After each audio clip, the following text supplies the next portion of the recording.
Peter King, the MMQB.com. Peter joins us now. Peter, how are you? Dan, how's it going today? Where are you? I'm at LaGuardia. Oh, where are you flying to? I'm going to Indianapolis. I'm doing something with the Colts today. So Frank Reich interview. Is Andrew Luck going to be available for you? I actually pre-recorded something with Andrew Luck. But no, I'm going to do something with Reich and with Ballard at a Colts event in Indianapolis, and I'm recording Reich for my podcast this afternoon, so it'll be good. What did you get from Andrew Luck? Can you tease us with something? I mean, you know, he talked about how good he's feeling. And, you know, I think the biggest thing about him right now is that you basically, I think everybody wants to know what his short and long-term future is. I mean, he's only played, I think, 22 games in the last 3 years, whatever the number is, nothing last year. So, I mean, I think he's confident that he's going to be able to start throwing the ball and throw the ball fine once training camp starts. But until he does, I think he knows that everybody's going to have a huge question about him. Did Josh McDaniels have a huge question about Andrew Luck? That's a good question, Dan. I think it was a combination of factors with McDaniels.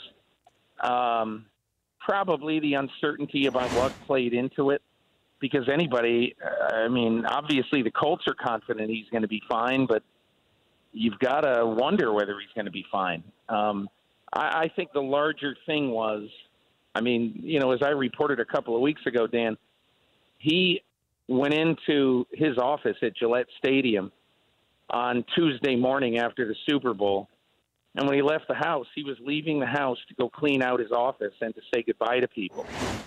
And that's when Robert Kraft and Bill Belichick got involved with a conversation that McDaniels wished he had with them around, December 7th instead of February 7th. But that decision obviously will continue to reverberate and, at least in Indianapolis, live in infamy.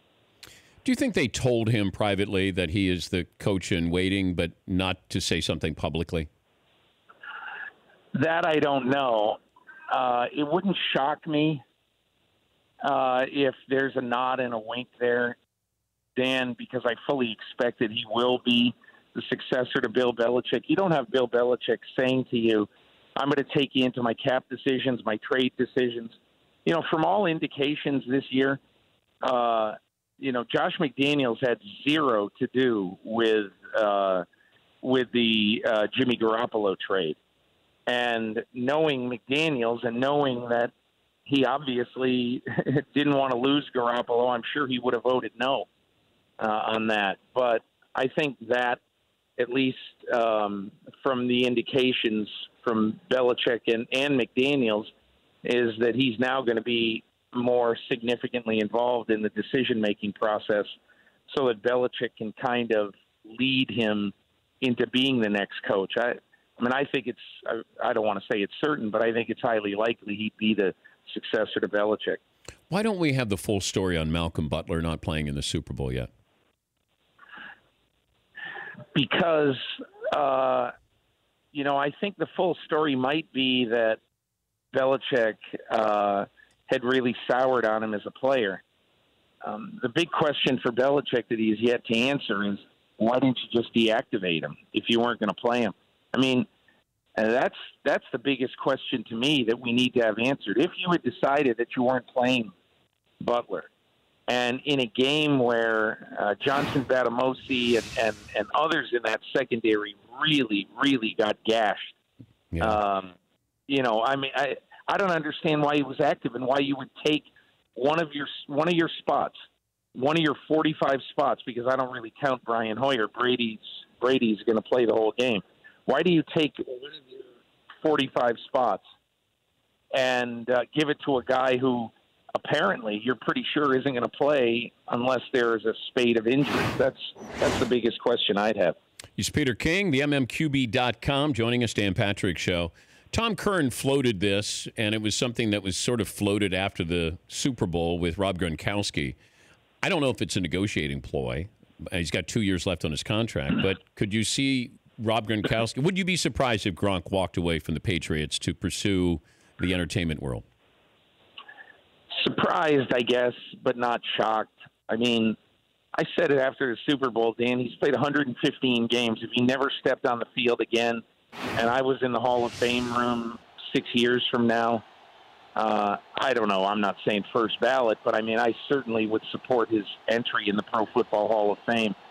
And so it could be that, you know, remember when I did this with Brady a year ago after the season, he said, you know, early in my career, every day I was sore.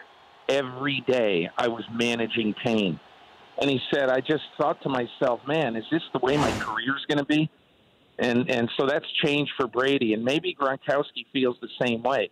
It would surprise me. It wouldn't shock me, because anytime somebody quits a sport at the peak of their skills, it is surprising. But, you know, we don't know what the guy goes through every week to play football.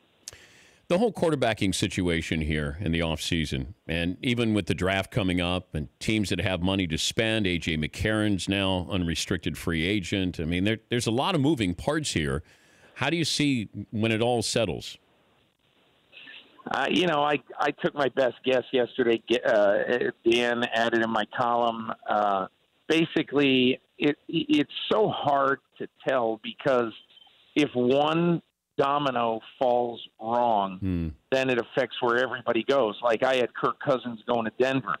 If Kirk Cousins takes the max money and goes to the Jets or Cleveland, well, that's going to mess everything up. If Hugh Jackson wins A.J. McCarron instead of another team that really likes him, Arizona, well, that messes everything up too. So, I mean, look, my guess right now would be Cousins to Denver, McCarron to Arizona, a couple of quarterbacks to Cleveland, including one in the first 4 picks of the draft, and then, you know, then which one of the losers, and I mean which one of the ones who won't get Cousins, is going to spend huge for somebody like Case Keenum? That could happen too, and sort of foil Minnesota's plot if they don't get Cousins and bringing Keenum back. Yeah, there's a lot of time with the combine and then the draft and then what happens with some of these other players there, but could be fascinating. Pete, safe travels to Indianapolis. Always great to catch up with you. Thank you. All the best, Dan. Thank you so much. That's Peter King, the MMQB.com. For more Dan Patrick Show, tune to Audience Channel 239 on DirecTV or download the Dan Patrick Show app.